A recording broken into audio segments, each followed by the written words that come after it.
in our community. And I honestly believe that your family is one of those families. Ooh, glory. No, I'm serious because I know that I'm trying to get my family to be on that page, you know.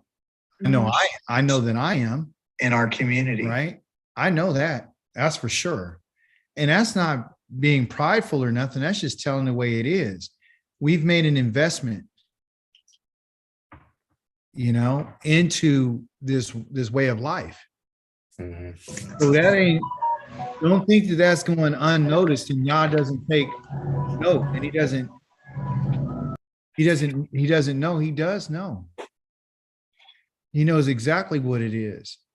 So, you know, the commitments, the dedication and everything that we're doing means something. You don't even know what Yah's prepping you for. You know, I told you yesterday, and I wasn't joking. You're a leader for sure. That's for sure. You know, Israel has to pick, they're going to pick their leaders, and Yah will give the command on who that is. And it's only going to be those who are wholehearted. He's not asking, he's asking for us to make improvements. I'm not asking for geniuses. I'm asking for people who are wholehearted. If you got the right type of mindset, it's there. So I see that, you know, I see that in a lot of the people that are part of our class. You know, Azania, welcome. Akoti, an elder, Bill, welcome. Thank you so much. Hallelujah. Was making reference to saying the Yah is picking leaders for the community. The community gonna need people like Azania and Elder Bill. Yes. They'll need people to teach. You know, and could you imagine what he's gonna give us when you and I get the Torah? Like when he gets a super download, when he puts that download of that Torah down in us, it won't be no stopping. You see? So Yah gives us what he wants us to have, and he's literally preparing us. So don't think that your time is being wasted. It's not in vain. We don't have to have all the answers. That's just what I'm saying. You know, you're just putting forth an effort, and Yah loves that about a people. I mean, look how different we are than our ancestors.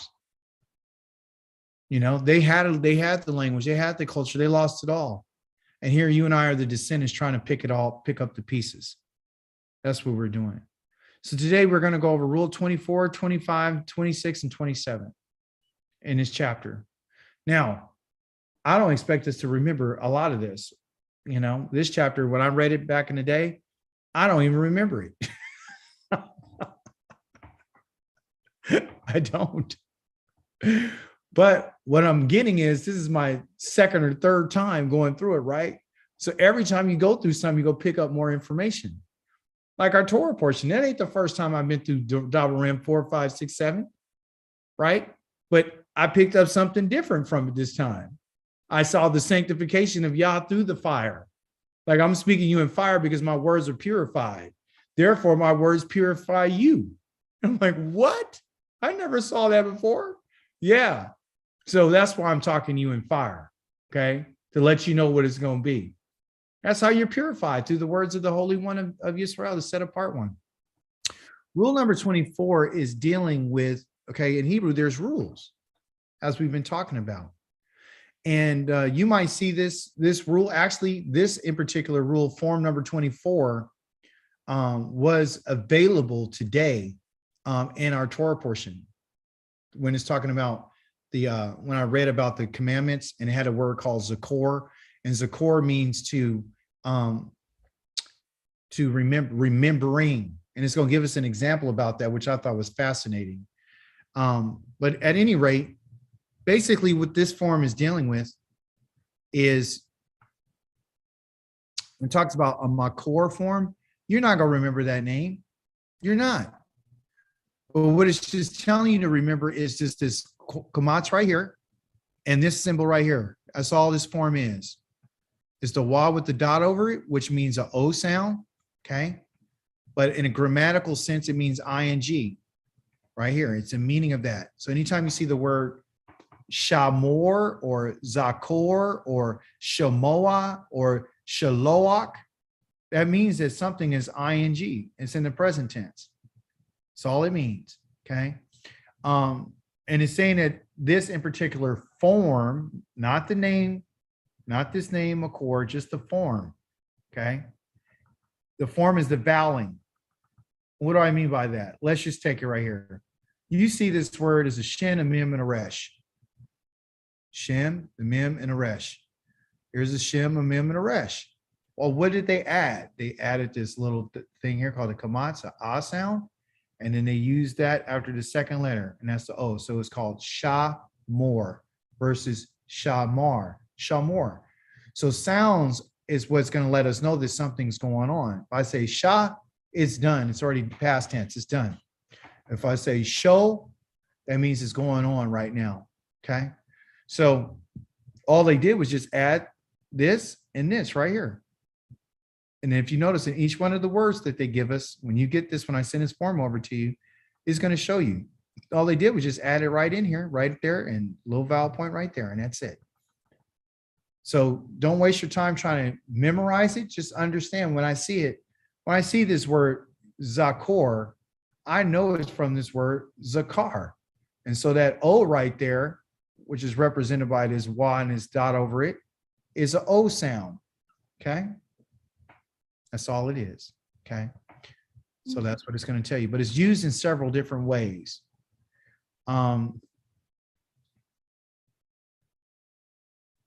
Let's just deal with, they talk about a command form. Don't worry about that one. It's emphasizing, you know, like you might see the word here, Shemoah, but then you see this word again, you see the shin, the mem, and the ayin. Shin, the mem, and the ayin. So one is called Shemoah, okay? Sha, mo, ah. Shemoah. Sha, mo, ah. Sha, mo, ah. Okay, so Shemoah. And the next word is called Tish. Right? Ma, u. Tishma'u. Tishma'u. They have a shin, a mem, and an ayin, just like this one, shem, a mem, and an ayin. So you can see that they can take one word, which shema means to listen, okay? And they can increase it. So the form that they're using right here with this wa and this dot right here, like this form called makor, okay, is just letting you know that I'm going to emphasize it. I'm going to emphasize a verb. So Shemoah and Tishma'u is saying, surely, listening, I will listen. Surely, listen. But they got the same word, Shemo. Shemo, okay? It's the same word in there. So if you see two words, this is what you should know. If you see two Shemas, Shin, Mem, and Ayin, Shin, Mem, and Ayin, when they're two of the same verbs that are being next to each other, they're emphasizing, they intensify the listening. So listening, you should listen. Surely listen to my commandments. Meaning listening, you need to listen. Okay. So they're just emphasizing. And so they explain that to us a little right here. You're only going to understand this when you continue to read and read and read. You're going to see the same thing. Because you say, well, why did they say Shemoah and then Tishma'u? Why would they say that? He's saying listening, you should listen. Hearing, you should hear. Okay. So you'll see that. So that's one of the other ways. Are you going to remember this? Probably not. Okay. Well, one part that I thought was interesting was the way that they're using it in this second way, which when we looked at our Torah portion, our study today, this was one of the words that we had, which is our fourth command, right? Or not fourth command, our fourth word. Forgive me for saying command, the fourth word. The fourth word was Zakor et Yom HaShabbat, okay? And what it's telling us is that the form of this kamatz in this thing right here lets us know that it could be used as a command, okay? And what does it mean is this: instead of just remember the Shabbat, like a lot of us think we should just remember it, is actually remembering this day of Shabbat. They got Shabbos because this is the Ashkenaz way of saying, but it's really Shabbat. And so listen what they said about this, which is interesting. They said the rabbis tell us that when this form is used like a command, because it could be used this way, like a command form, the intention of the Torah is that we should continually do the act of being commanded. Meaning if the Torah had written Zakor, right here, this little dot underneath there like that, okay, you see these two little dots right here? That's a command form. If it just said command, remember after Shabbat like this, it is not the same as this one here. These are two different words, two same word, but said differently with different vowels. This one right here has the two dots under, which is a command. This right here, with this form right here, is telling you that it can be used as a command as well. But there's something different about the command. The command of this one is a regular command, meaning like, remember the Shabbat, okay? But the way that it's written in this form right here is an ing, means remembering, okay? So when you think about it, when you think about the Shabbat, if you've already thought about it once a week and you only think about the Shabbat on the day that it's happening, or you might think about it during that week, then you did remember it. But Yah is more concerned, the way that he wrote it is, it's a command of ing. I need you to always remember it, remembering it always, okay? With the intention of always remembering the Shabbat, not just one time. And then they give an example I thought was pretty cool, that in the marketplace on Yom Rishon or any other day, you see something that you want for the Shabbat, you should be thinking about the Shabbat for that day. So you need to think about the Shabbat on Yom Rishon, on SUN day. You need to think about Shabbat during the week while you're out doing your shopping or while you're out doing anything. Why? Because it's a way of you always remembering the Shabbat. So what we could take from this is when things are written in a certain manner, in a certain fashion, like the emphasis of hearing, you should hear, and not Zakor, but Zakor, remember versus remembering, you understand that when Yah wrote these words and he spoke these words to us, it had great intention. And we need to know how things are written so we can understand what is Yah's real purpose. Because if we're just talking about remember the Shabbat, then you can remember it on that day. But if you talk about remembering it, it means always. And it means not only always, but it means forever. It's always to be thought of. And that's it. Okay. You always have to remember it, not just during that 1 week, but every day. You got to have your mindset. So it's giving you a different type of mindset. So that was pretty cool too. Also too, it is used to describe a continuous act, which they give as an example right here. You're not going to remember that, but when you get it, you just go over it and see it and read it and just look at it, just evaluate it. It's not, I just need to be clear here. There's so many rules, you can't remember them all at the same time. You just kind of finger through them and touch them a little bit, okay? Rule 25, right quick, deals with the letter hey. It's called making a word into a question. And literally what they're saying is if they have the hey in front of a word, you're going to put this onto a verb and it forms a question. That's just the way, that's a rule. So if you use a hey on a verb, not a noun. If I had a hey on the noun, what would it mean? Somebody tell me. What does this mean on front of a noun? The. Yep, the. That's what it means. It's what you would call a definite article, okay? It's not a preposition, it is a definite article, okay? It's an accusative to saying, this is what I'm talking about, like the book, okay? So if the book is called a sefer,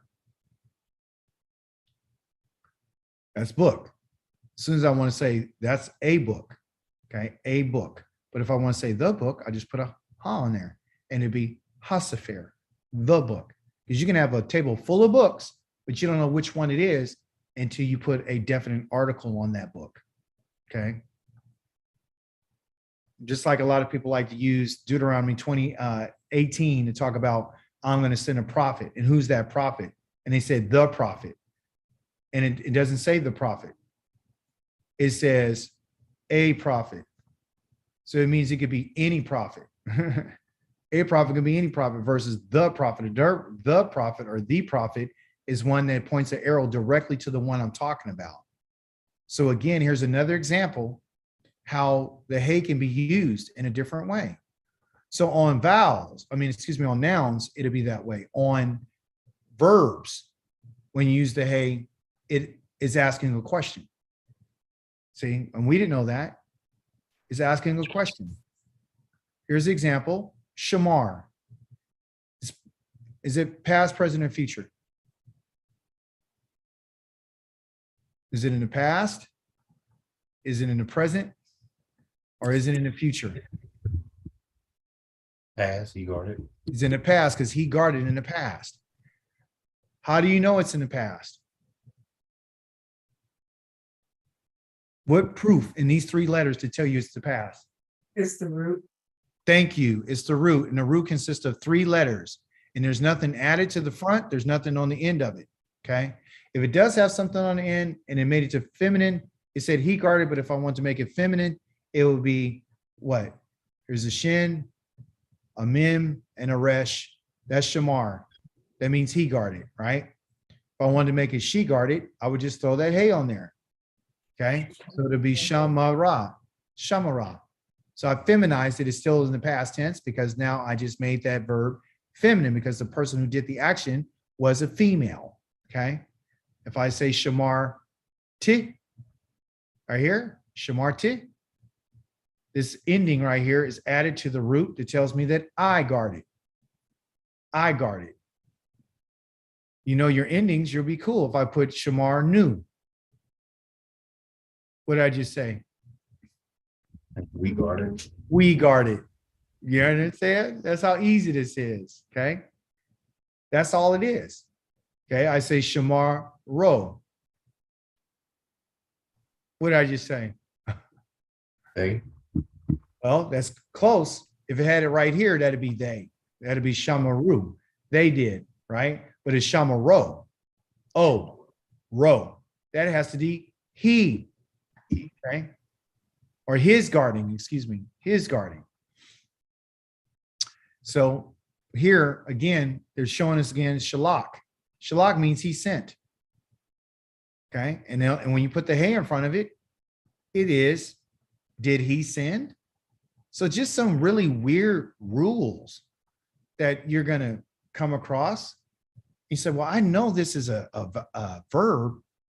So why does it have a hey on the front of it? Because the hey is literally asking a question. That's basically what it is. So you can use heys, okay, on verbs to ask questions. Okay. Also, too, you got other things that could be for a question. Hebrew uses words to ask questions like this. Me. That's a question. Ma. That's a question. Lama. That's a question. What? Okay. Aye. That's a question. These are questions. Okay. Who? What? Why? And this one is where. And they got other ones for how and when and stuff like that. Okay. So there's a variety of different ways that questions could be asked. And this is just one of the rules to show you that you can ask a question by adding a letter, because all it is taking a root and putting a letter to it. So again, if you know your roots and then you have the pieces that are being added, because you know there is no, you would be like, well, I know there is no word called by itself, Hashamar. That's not a word, because you're looking for three letters. That's all you're going to be looking for all the time, is the three letters. If you notice, every time they're teaching us something, they're teaching us about three-letter roots. In your vocabulary is three-letter roots, okay? And so then they put these different pieces and they make up these different rules. And this is how we're able to understand what's being said, okay? Here, what does lo mean? We learned it today. No. No or not. Okay. All right. No, we're not. Okay. So here they're telling you if you had a question like, or you had a statement that said, lo shamar, that means he didn't guard. Because the lo negates, this is what they call the negation of the verb. You can negate an action by putting this word right here, lo. Is there another lo that you and I have read before that we've heard? Yes, there's a lo like this. So one has an aleph and one has a what? A wa. Okay, with an O on it to be an O sound. So this is lo and this is lo. So what's the difference? What's the difference between that lo, this one right here, and this lo right here? Besides its letter. One means absolutely not. When is absolutely not, exactly. The next one that you and I have right there is the lo, this lo right here, because you'll hear it and you'll see it. This lo right here means this L right here is a preposition, meaning to or for. And then the O here means him. That's just the ending, okay? Him. So this means to or for him, to him. See? Versus never and absolutely never not, okay? So those things you're going to come across me like, oh, I thought I read it's low, but this is the low right here. Well, that low is different from this low, okay? This one is a preposition, to or for, and this right here represents him. So to or for him, okay? This one is not, no, absolutely never. Absolutely never, okay? And so in our words that we learn in our Torah, and we learn from the words of the covenant that we have with the Most High, he uses that word lo a lot. Lo this. You should never do this. Lo this. You should never steal. You should never do this. You're absolutely never to do this. You're absolutely never to do this. You're absolutely never to do that. Why? Because you're joined to me as a people. And because you're joined with me, you can never do those things. Okay, because then you'll bring shame upon my name. Okay. So they give some more examples. We haven't studied this information right here about these first letters of these verbs, meaning, you know, an aleph, a ket, a hey, a ket, and an ayin. This is a whole nother study that you and I are going to get into when we get into our verbs and stuff like that. These are what you call gutturals. And I don't want to go over it right now because it's too confusing, especially with the lesson that we're in right now.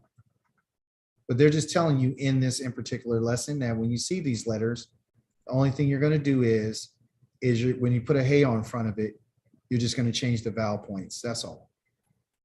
No big deal. Are you going to remember it? Nah. Here, 26, very simple. They're telling you some words are going to be missing the hey. Sometimes the hey will fall off. Okay? Why? They don't tell you why. They just say sometimes you'll see it in the writing and the hey will be gone. You know, so here's the example. The word na'ara lets us know that this part right here lets you know it's feminine, right? But sometimes that hey will be missing. Where's it at? It just dropped off. They don't explain why. They don't know why. It just drops off. It says the Torah is missing it. And they don't know why. It still means the same identical thing, the young girl. So those are just some of the rules that you're going to encounter. And, you know, you're going to have it so you can always reference it if you don't understand it. Just kind of like, okay, I kind of remember that. So let me just go through my lessons right quick and see, you know, what's the situation with that. Okay. 27 is the one that I want to focus on. If you notice, that's where I want to spend most of our time. Because this rule right here is something that we don't really take the time to think about, okay? Verbs and nouns with the same root, okay? That's the name of Rule 27. And it says verbs can be turned into nouns. So action can be turned to a person, place, or thing in the language. And it's going to give us some examples. But only difference is it changes its vowels. And why? Because they're transitioning from an action to an actual noun, from a verb to a noun. So let's look at the first one. Someone tell me how you say he sewed.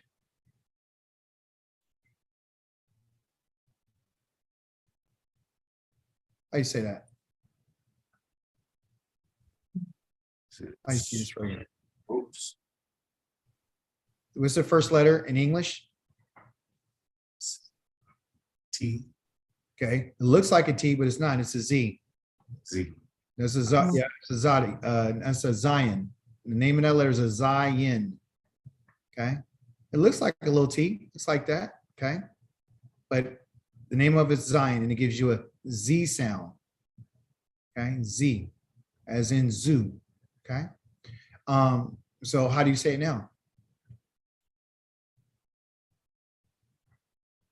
Z, Yeah. za, what? The next letter is a resh.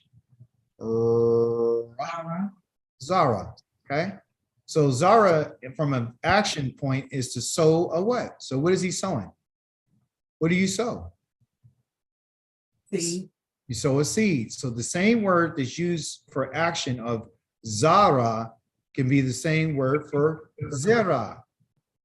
Okay, which is a seed. Now, what I found when I studied the Hebrew is I would come across those words, and one would be Zera, another one would be Zara. Well, the easy thing for you to remember is if it has 3 dots, it's going to be a noun. If it has this underneath it like this, it is a verb. Easy to remember. That's how you know if it's a noun or if it's a verb. If it's a verb, it's going to have an ah. If it's a noun, it's going to be an eh. So if you remember those sounds, you'll remember if it's a noun or if it's a verb. And I'll show you some examples of that, okay, besides these. So Zera and Zara and Zera. One is a verb, one's a noun. How do you say the next one over here?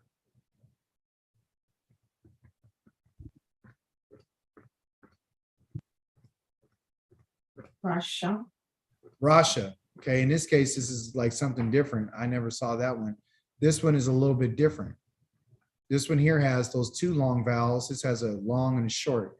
So Rasha and Rasha. I don't know, act wickedly. Very close. It's a villain, the person who's doing the acting of wickedly. Okay. But a majority of them have that vowel system right here. Okay. It says we will be dealing in the next book, which is the book that you and I will go to after this book, to find out about these vowels. Because we don't know enough about them. All you know how to do is say them. You know, that's eh. You know, that's ah. You know, this is a. You know, this is I.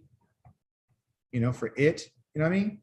So you know how to make those sounds. This is a o. This is a u. You know, we got those down, but you don't know what they mean. You don't know what this means besides the sound or that. You don't know what these 2 dots mean, or this, what that means, or what this means, or what 1 dot means. We don't know what it means. In the next book, you're going to know what it means. So when you see that symbol, these forms, these dots, and these, where they're placed at, you'll put your puzzle together and be like, oh, I know what that is. Okay, for example,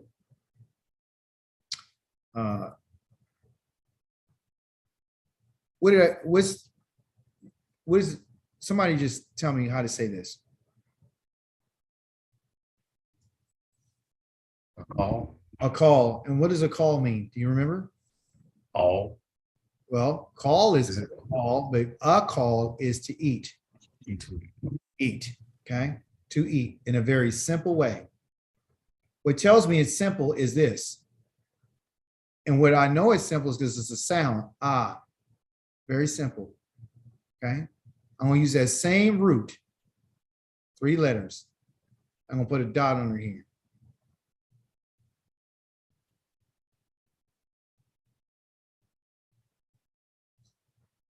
How do you say that?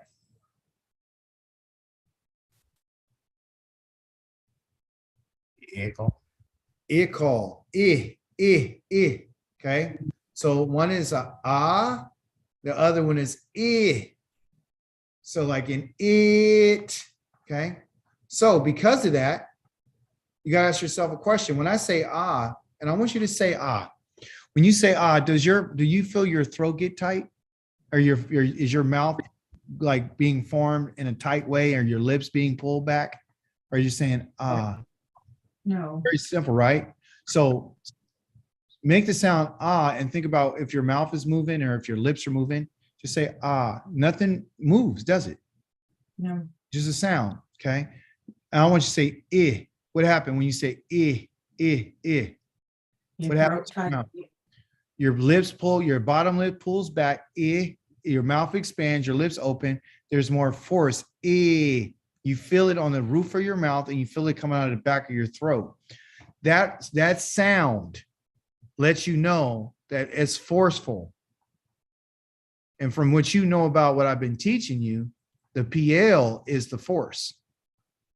Okay. And the ah is the simple. So sounds tell you how stuff is being done. If I say, hey, come here, that's like very simple. I said, hey, that's very forceful. You see? So they found a way to put these dots and stuff in here to give you different sounds to let you know what tense, what kind of mood am I saying this in? Am I in a bad mood? Or am I in a good mood? What kind of mood am I in? See? So those are the things that you're going to be learning in the next book, is how those little sounds, what these sounds mean. I know by looking at this right off here, this is a very simple action. He did that very simply. Okay. But if I knew it was if they put a dot right here like this, then I would know, oh, guess what? It's not only he sewed it, but the way he did it in a very forceful way. He literally like cast it real hard. You see what I'm saying? So those are the things that you're going to be learning in the next book. And are you going to remember all of it? No, it's just the more you practice, you're going to start reading more and holding on to different things. They said adding a letter mem can change a verb into a noun. Very simple. The verb is he judged, shafat. Okay. Right here, shafat. But as soon as I make it into a judgment, then I will put the mem on it and it'll be mishpat. So shafat, mishpat. Okay. One's a verb and the other one is a noun. So you can change an actual, this is the beauty of the language. You can have the word shafat, zavak, zamar, safer, shema, akal, all those different verbs that you'll learn. And they're being used over here. So you'll know. So you don't have to learn a whole bunch of vocabulary, because right here, all they're doing is just saying, let's just put a memo in front of it. And then you'll know, oh, that's judgment. Oh, this right here, instead of slaughtering it, it means an altar, mizbeach.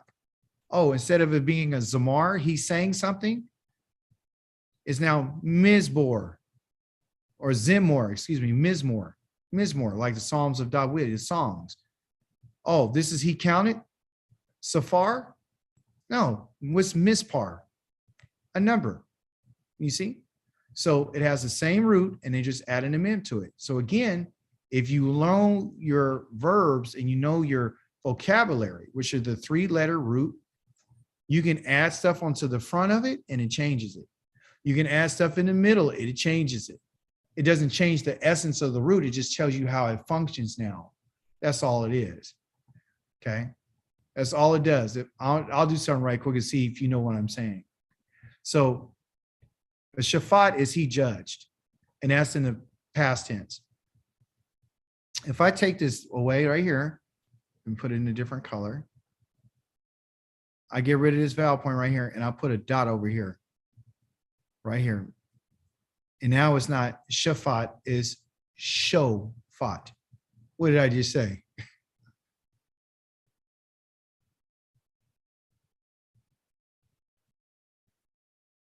So one is, yes, the O is the ing. He's judging now. Thank you. And he's judging in the present tense. versus the past. You understand? So all, if you know these different sounds and the markings and the forms that they have, you'll know like, oh, okay, I heard sha. Oh, that's done. I heard show. Oh, that O means that it's going on right now. Oh, he's judging. Okay. That's what it means.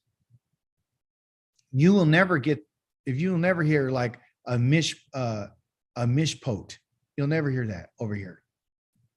You'll never hear it. That's only on verbs.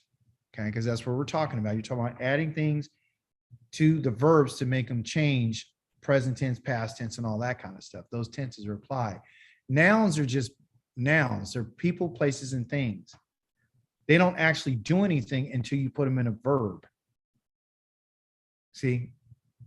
But the great part is if you know your vocabulary from your verbs, then you'll understand your vocabulary from your nouns. And all you're doing now is doing, oh, that's in front of that. Oh, I know what that is. That's all. That's just adding them in. That's how you change something. Okay, here's another way that you can change a verb to a noun. So they got more than one way. Another way of making a verb into a noun is simply by adding a yod after the second letter of the root. How many letters for the root? 3. 3. That's never going to change. Okay, a majority of the roots are going to be 3-letter roots. But if I had to deal with a parent root, how many letters would that be? 2. Thank you. So if the parent is a 2-letter root, then the child must be what? The child is going to be a 3-letter root. Okay. Then adopted root, you're going to have more. You'll have like 4 letters. You understand? So we'll get into that. But here again, it is showing you another way how to convert a verb into a noun. So I'm going to ask a question. In this word right here, tell me the root. What's the root? It's a car. Yep, there you are, is a car. So it's a Zion or Zayin. The next one is a Kaf. Okay, it could be a K or a C, doesn't matter. And the next one is a what? A Resh. Wish. Okay. But they added that little yod right there. And now it went from being a he remembered past tense to now it's a noun. Zakira. Okay, a remembrance. How do you say he wrote?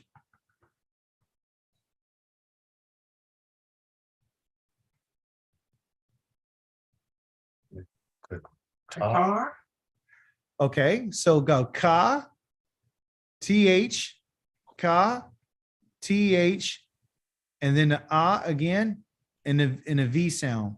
Kathab. Kathab. Okay. And that's what it means, something that's written. He wrote something. Okay. But if I want to make it a writing, not something, not an action, but I want to make it an actual writing, I'm going to put that yod right there. And now I'm going to go from kathav to kathiva. Kathiva. Okay. Kathiva. But you said, well, how am I supposed to know the difference? It's a matter of practice. That's all it is. But if you notice something, how do you change a verb into a noun? Just by simple explanation. What do you got to do to change a verb into a noun? What's the one thing you got to do? In either one of these examples up here or this one right here, what do you got to do? The vowel points. Yeah, it's the vowels. The vowels are going to change, of course, but what they're doing is they're adding a letter. So up here, they're adding them in. Here, they're telling you, I'm going to add this yod right here in the middle of it after the second letter. Will you remember that? Not if you don't keep, practice reading and stuff. If you're not reading the Torah, you will, you're not going to remember this if you're not reading it constantly. You have to read it consistently. You got to study it consistently. So even though you're learning the Hebrew language, you have to put it into practice. And the best way to put it into practice is by reading the Torah, by reading BibleHub.com or reading the other resource that we had, Sefaria.com, or Sefaria.org, where you can go ahead and start looking at the words and you can press on them and you can look at them and say, okay, I know what this is. Oh, I saw that before. Oh, this word here is a car, but it looks different because I got a yo. What does that mean? Oh, let me go back to my lesson. Go back and reference it. Oh, they're just changing it to a verb. I mean, yeah, from a verb to a noun. They're still using the same root, you know, and then they change the vowel points. That's all. So once you learn the vocabulary, like we've been talking about, once you learn the vocabulary, then you'll start learning about adding the letters onto the front and adding letters into the middle, adding letters onto the end. And what does it mean? That's all it is. But your root is what they would call your shoresh. The root of something is the strength of it. So if you get strong, if you want to be strong on it, learn your roots, learn your 3-letter roots. And then when you add stuff to it, you'll be like, okay, I know what this is. I've seen it before, so forth and so on. Okay. And then of course you've already went on a semicuth. We are not going to go over that. You already went over that. That's the little part that they're going to tell you there. And that's pretty much it for that in particular lesson for that. So they're going to give you a summary as usual. I'm going to send this to you. And then I'm also going to, you're going to get the summary on those rules, and then you're going to get the summary from that. And then you're going to have your homework. And then of course, I'm going to send you all the answers. So you got work to do. Okay. But I want to share something with you outside of this lesson. Oh, I see Mark. You got your hand on, Mark. I'm sorry, I didn't see it. Go ahead. No problem. I just had like a couple questions. Yeah. You probably answered in one of your previous lessons. But one, like, where do the vowel points come from? Like, where did they get that system? Okay, that's a great question. The vowel points are called a nikud, right? Or a nikodoth. And what it was, the Masoretic text, about several thousand years ago, probably about 2,000 years ago, they knew that, okay, the culture is changing, right? So the culture is changing. We don't want to lose the essence of this language. We don't want to lose how to speak it. So what we're going to do is we're going to put these vowel points in, okay? When we put these vowel points in, they're going to tell us how to say the sound, okay?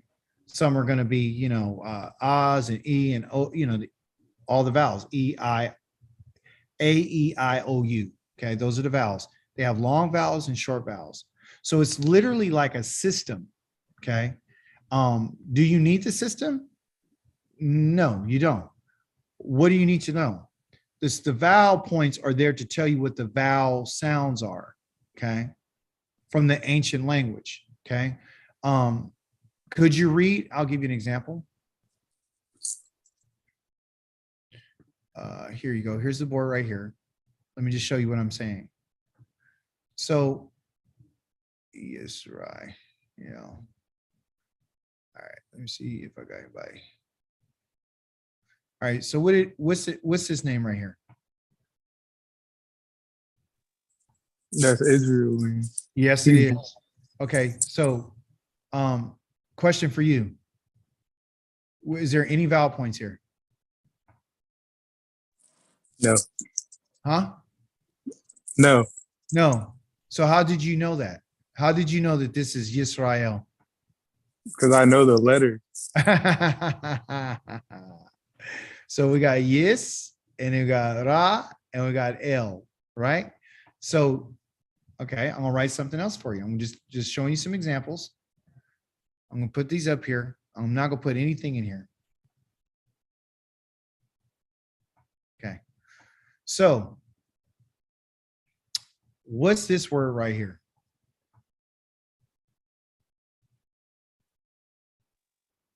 I mean, it could be anything. Well, I mean, not anything, but give me a word. did. Did. So you got to add what? And You got to add an I sound. Okay. How about this one right here? What is that? it could be cat, cut. Okay, exactly. So which one do you want it to be? I mean, to make it make sense, it could be cut. Okay. Okay, good. So depending on, so what you need, my point is you need vowels in order to say a word, right? Okay. So the goal is to understand, well, if I don't know what those vowels are, then I won't be able to say the word. You see, I can have up here PH and then N, and that's it. Okay. Right? I need some vowels. I need an O and I need an E, and so you can understand it. Okay. That's the way we've been taught out here, right?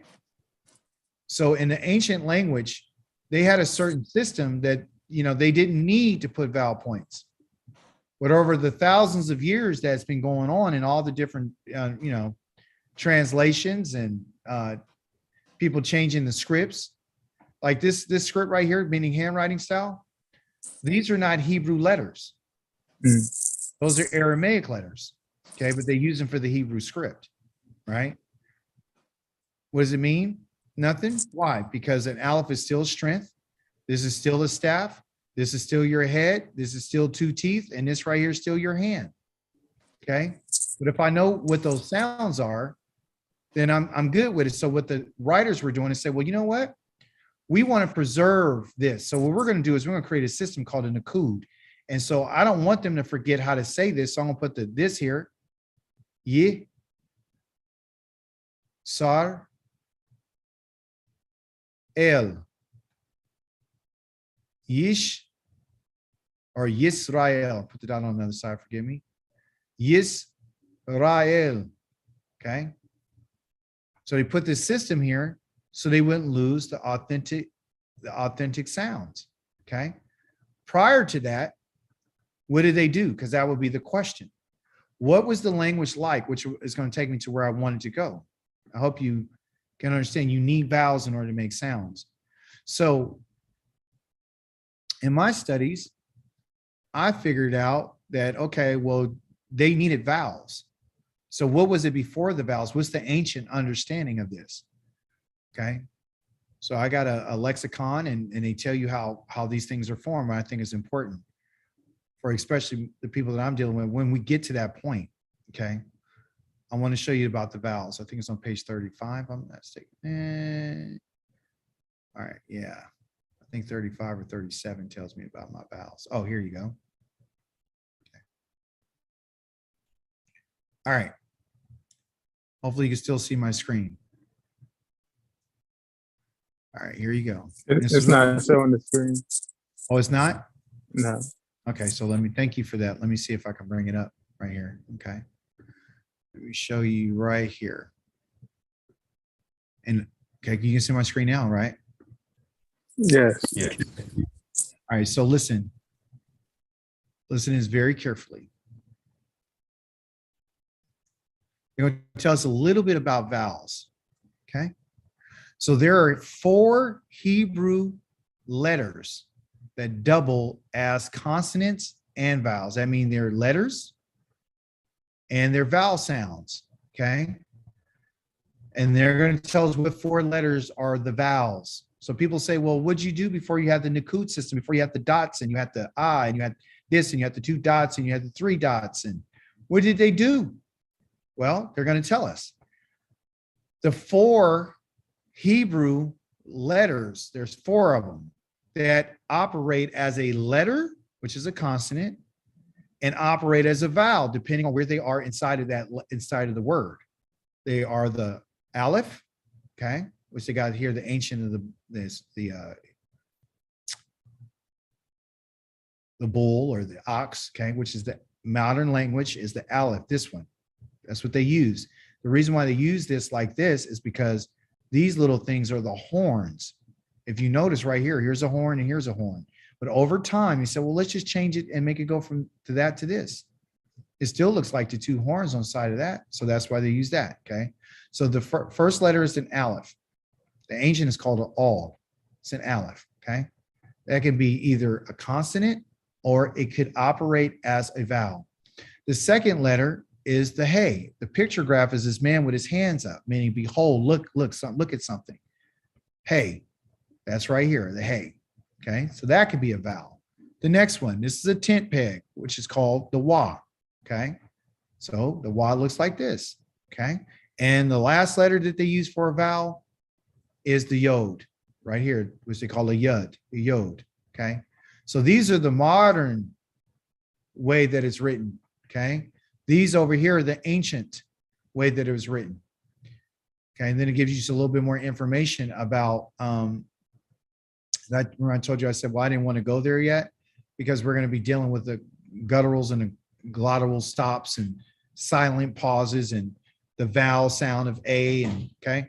So the A is silent. It's a pause. The hey, okay. So the aleph is silent. The hey, the H operates as a consonant, as a letter H, or it would operate as an E vowel. Okay. And so the E vowels, it could be this one, that one there. And I don't have my other book in front of me, but there's another one for E vowel. It gives you these dots represent the E. Okay. And I think next week I'll go over those with you. And then you have the wa, which is this right here, modern letter. And that one operates as a what? A O sound or a U sound. Okay, so you got an O like in, shamo, the O, okay, or the U, the U sound. Here, let me erase this so you can see it. Forgive me for not. So the wa can operate as a O, or it can operate as a U right here. Should do a better job. Okay, so this is an O right here, and this can operate as a U. Okay, so that's another vowel. So you got the hey, there's the E sound. You got the aleph, which represents the A, but it's silent. Okay, then what's the next one? You have the yud, okay, or yod. The yod operates as what? A consonant. It could be a letter Y, or it could be an I sound as an I, okay, as an it. Okay, so it's an I vowel. So what do we got? We got A, E, I, O, and U. Okay, those are the 5 vowel sounds. And these 4 letters represent. So the A is going to be that aleph. The E is going to be the hey. Okay, should erase that. And clean it up and make it clean and slow down. Here you go. So I got an A that's going to operate as an aleph. It's going to be silent. I got an E vowel. It's going to be represented by the hey. I have a wa, okay, which would be the let's just say with the I. Let's say the I. The I is going to be the yod. And then I got the O and the U, which would be represented by the wa. See that? So all 5 sounds are covered by these 4 letters. This one covers 2 letters. This one's 1. This one's 1. And this one over here is 1. Okay. Plain and simple. Okay. Now within these vowels, the A has a long, the A vowel has a long, a short, and a reduced. Okay. Same for the E. Okay. Has it long, a short, and a reduced. Okay. And I know the O and this one here, I believe this one just has a long and a short. And they call them, some they call them changeable and some are unchangeable. My point is that the letters in the ancient Hebrew, the aleph, the hey, the wa, and the yod operate as vowels. Okay, so they included the vowel points because they were like, well, people are not going to know. They're not going to know until when? Until they start learning how to read the language. So again, our example right here.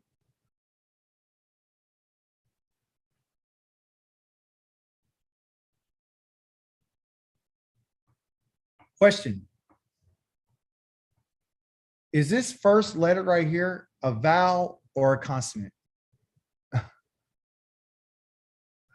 How's it operating? As the Y. Yes, it's operating as the yod. Yisrael. That would be Y. Okay. Well, how do you get that ye? Well, the sound is yes. So ye. So they're like, okay, well, we don't want to forget that sound. So let's put that dot right there. So now you got ye. Okay. Yes. Is this a vowel or a consonant?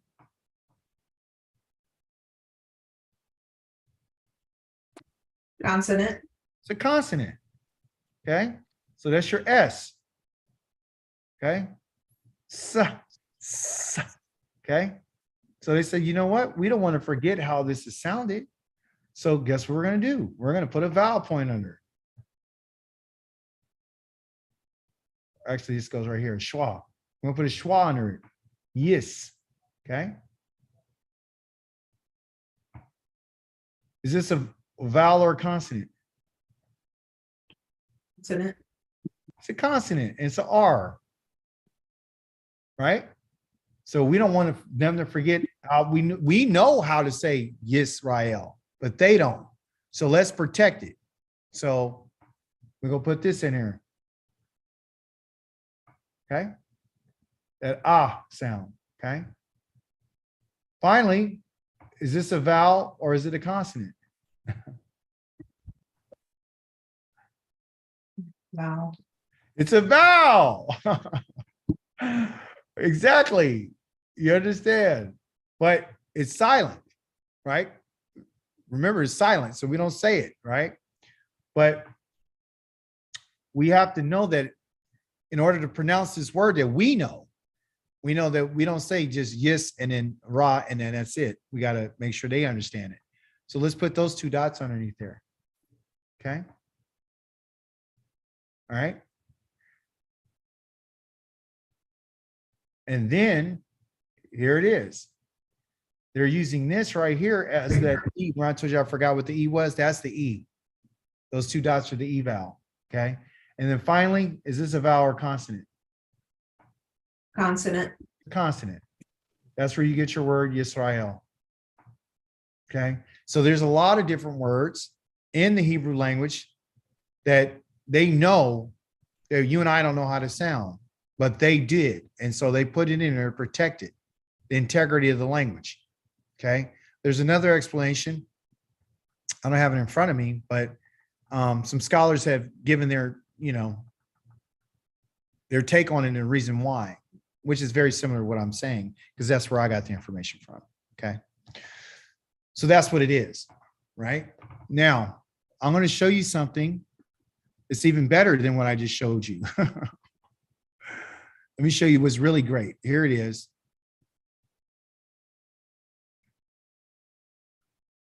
Oh, wait a minute. Hey, how many wives did Jacob have? 4. He had 4 wives. Right? This is a little Davidology right here. He had 4 wives: Leah, Raquel, Zilpah, and Bilhah. Okay. He had 4. So guess what he had to take? He had to take 4 vowels.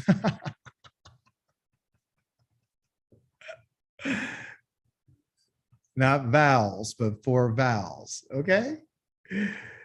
And I'm going to show you how each one of these vowels, one of these 4, which is the aleph. What's the next one? Hey. What's the next one? Wa and yod. Okay. I'm going to show you that in the Hebrew language, you'll use any one of these 4 to make a child. That's what I'm going to show you. That's what I want to teach you. So it's deeper than us getting it from anybody, some other book. You got to have several resources to find out how to do stuff. So the child root format, meaning how children are made in this language, because I told you this language is about a family. This is what the language is about. It's about a family of words, a family of roots, because a family is about a system of a tree, which has roots, which is Sheresh. Okay. You get 2, then you have a father and a mother. You get 3, you got a child. Okay. So they're going to tell you something here. There are 13, and this is not the right one that I want to show you. There are 13 possible child roots. See if I got the right. Am I in the right place? 37.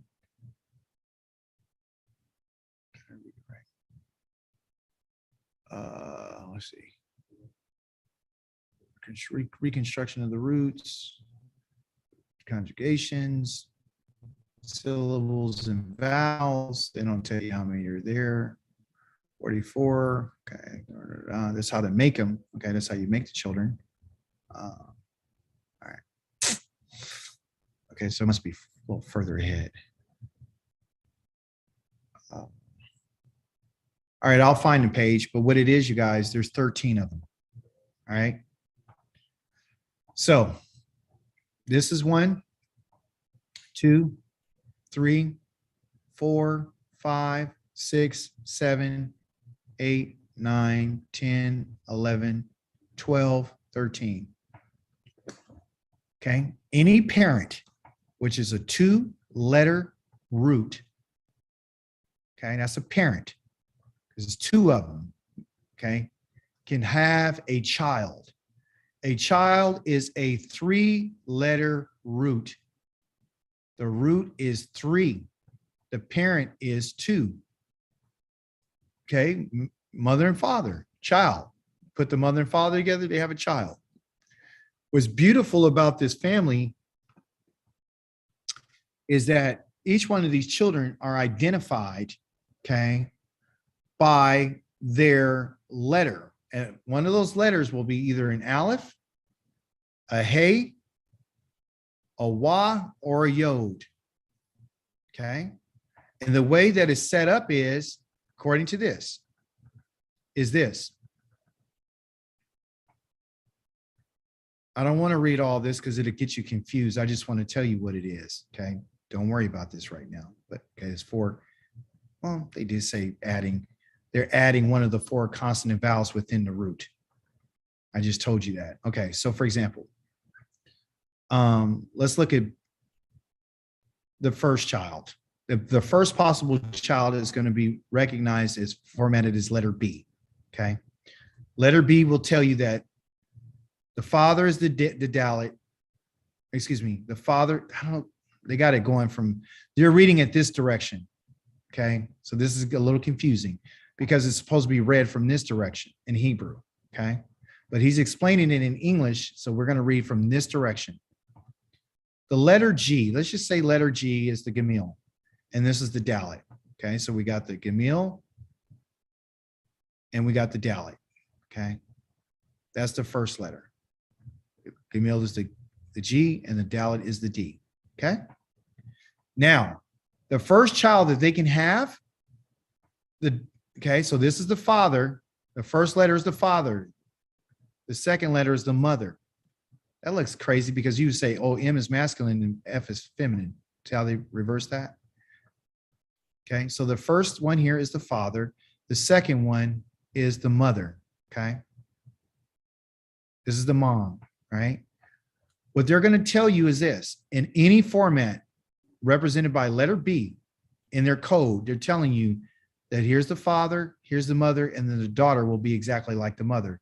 So it'd be this like this. So it'd be a Gimel, a Dalit, and a Dalit, which is be the G, the D, and the D. Do you guys understand that? I'll do it again. Good.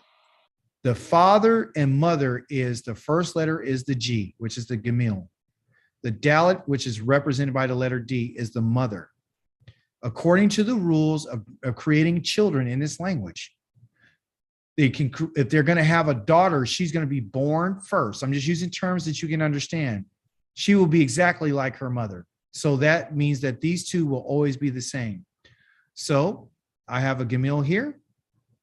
And then I turn around and I say, well, the Gemil guy married a Bet.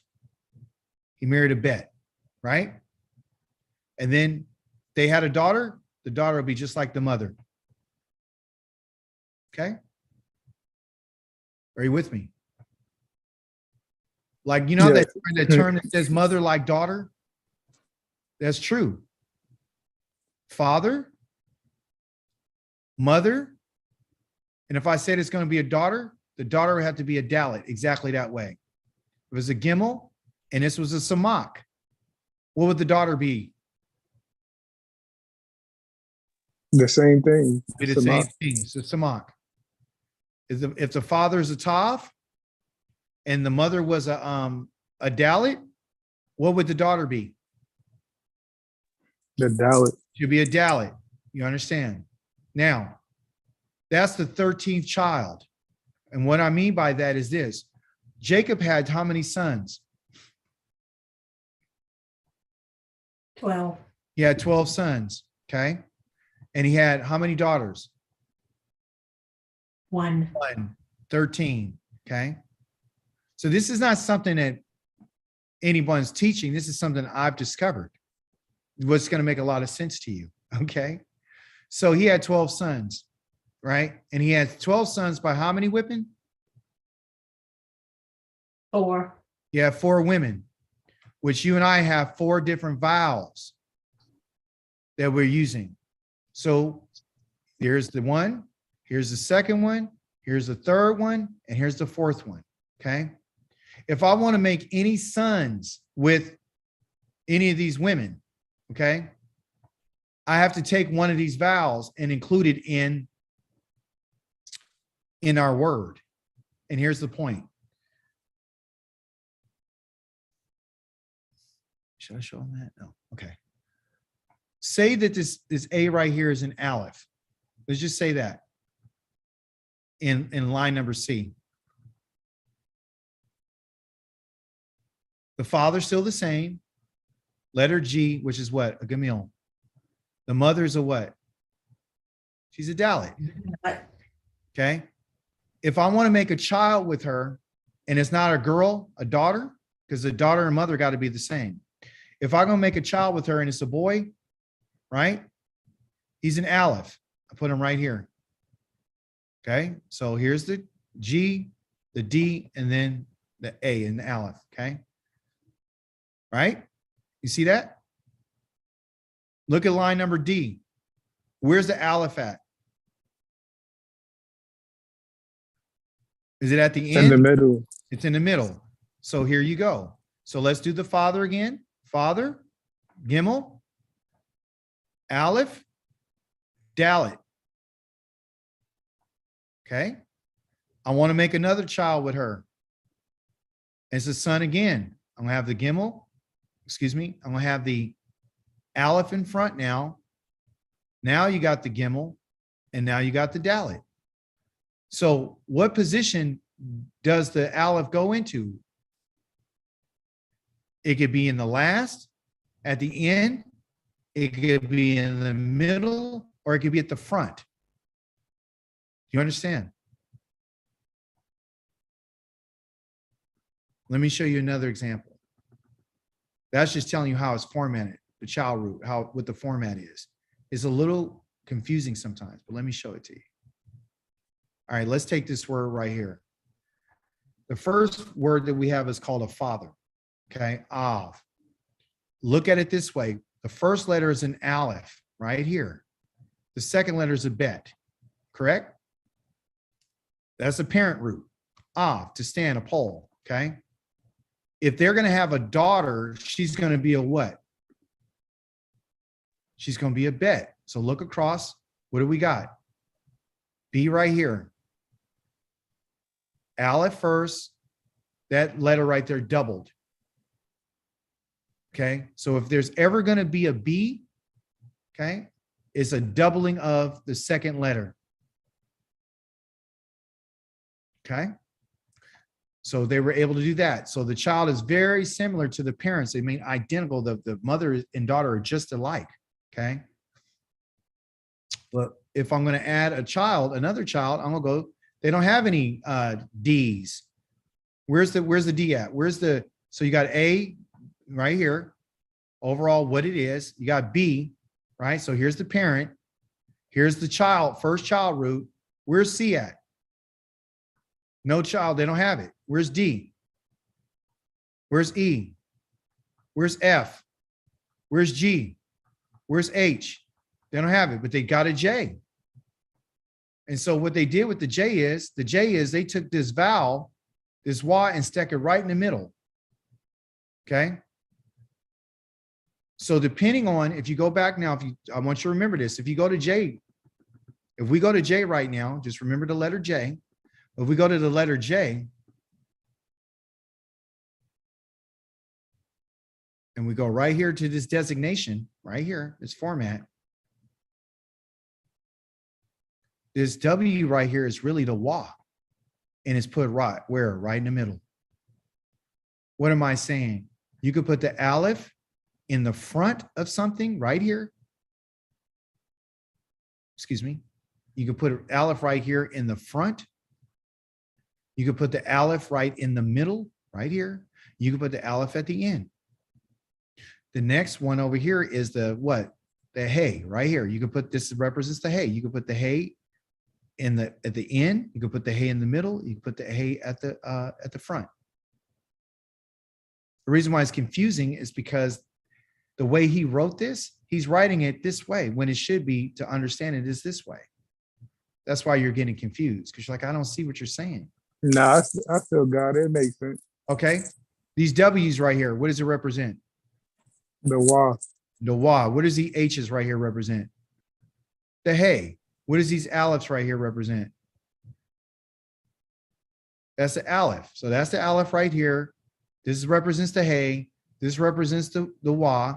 And these what? What does this y represent? The yo. The yod. So you're saying, you can see that we're depending on where the child is put, determines how the word is going to be said. It might have some of the same characteristics because the G and the D is still part of it. The G and D is still here. GD right here, GD right here. The G and the D's right here, and the G and the D's right here. So the child could be placed they can have multiple children. So each one of these vowels, there's 4 of them. Okay, which is the aleph, the hey, the wa, and the yod. There's 4 of them. 1, 2, 3, 4. They can be put into 3 different positions. The positions are what? Where can it be placed? Beginning, middle, and end. There you go. Okay, so wherever it's put at, it lets you know. If you see a yod, a wa, or a hey, or an aleph, you know that's a child root automatically. You would automatically know that's a child root. Why? Because it has one of those 4 letters. And if it's in any position of a 3-letter root, then you would know. Okay, so I got a question for you. In line number C right here, reading from this direction, from left to right, the first letter is a gemil. I'm writing right to left now. The next one is a dalet. The next one is an aleph. Okay, that's going to say something different. It's going to be called ga-da. Okay, that's ga-da. But if I read, and that's on letter C. If I read letter E, that's another child. If I read letter E, it would be this. It'd be an aleph, a gemil, and a dalet. I would say a God versus ga-da. They're very sound alike. They got the same parents, but they're a different child. Okay, they got a different child. They might have some of the same characteristics in their mother and father, but they are different.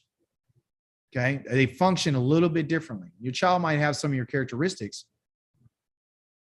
So here's the case. Letter J is what? A wineskin. Okay, that's a wineskin. Well, what is the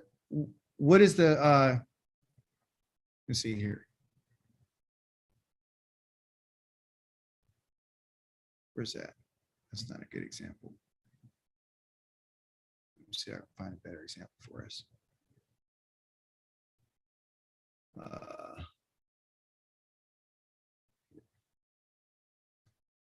right. Separated. Question here. Let's see. Thank you so much for the lesson. Oh, okay. No worries. Let's see. Okay, perfect. Let's look at 1030 right quick and I'll let you guys go. This is called Boz. Okay. Spoil, that's the action. Spoils and despise. And they can tell you exactly what it means. If you look at B, which is the daughter who matches exactly the mom, it's going to be the same letters. It's going to turn out to be the same. They double up on that letter. Okay. She still means spoil, exactly like the parents. Why? Because she shares the same commonality as her mother, like daughter. Still means spoil. There's spoil there. Still the same. Spoil. Same action. Okay. However, they have some other siblings. Okay. Or they have other children. She has other siblings. Look what happens when you look at the word baza. Got a bet and you got the Zion. Same thing right here. Bet and a Zion. Same thing. Now they just had another child. It's an aleph put on the end of it. Okay. What does it mean? It means the action is to divide. Divide what? Divide the spoils.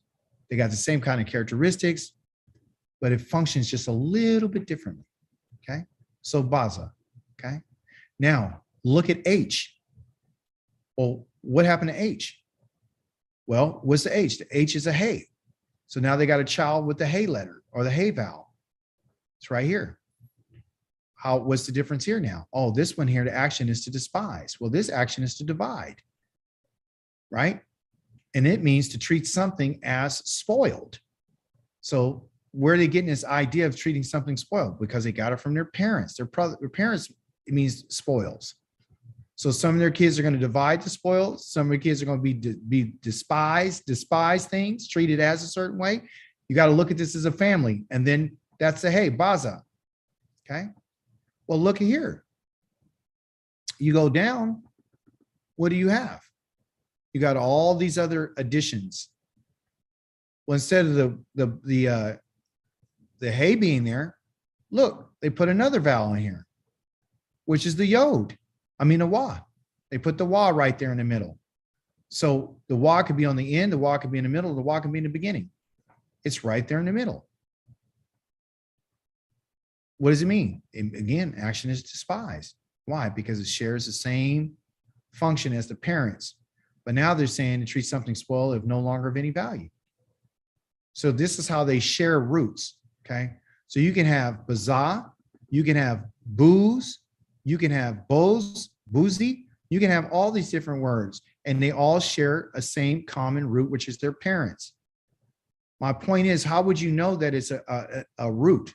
You will know that it's a root by the letter that's involved. Anytime you see one of those letters, you would know. So let's go to real time, because that's ancient, and I'm gonna let you go. Let's go to real time of one of these words here. Where is it at? Thank you guys for your time too, by the way. All right, let's just look at Genesis chapter number 1. Let's go to ancient Hebrew interlinear. Okay.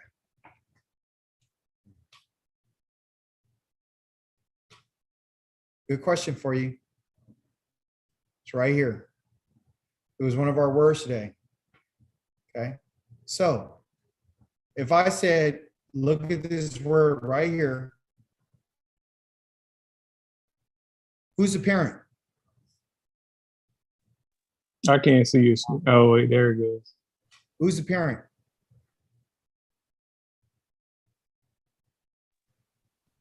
The bet.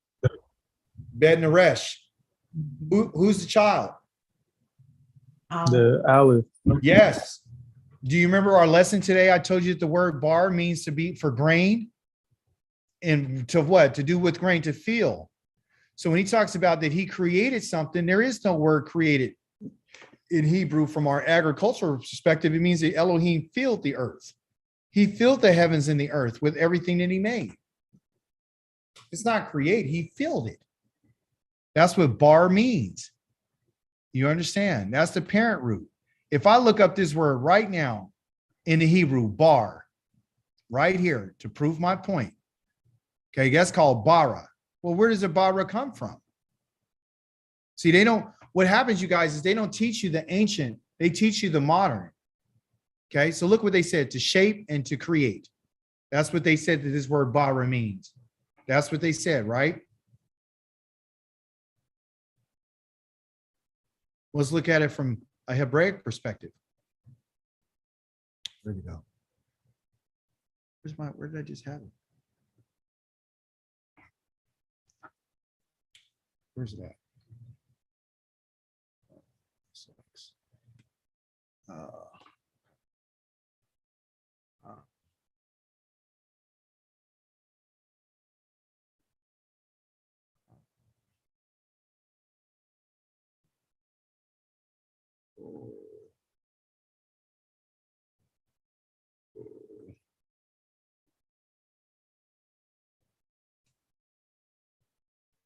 All right. Bar was it, right? Is that what we're looking at? Can you see my screen? Yeah. All right, cool. So that's a bet and a resh, right? So let's go find bar. That's a bet and lamed. That's not it. Bet and noon. That's not it. Here we go. Here it is right here. So let me show you the difference between English and Hebrew. So our parents are bar.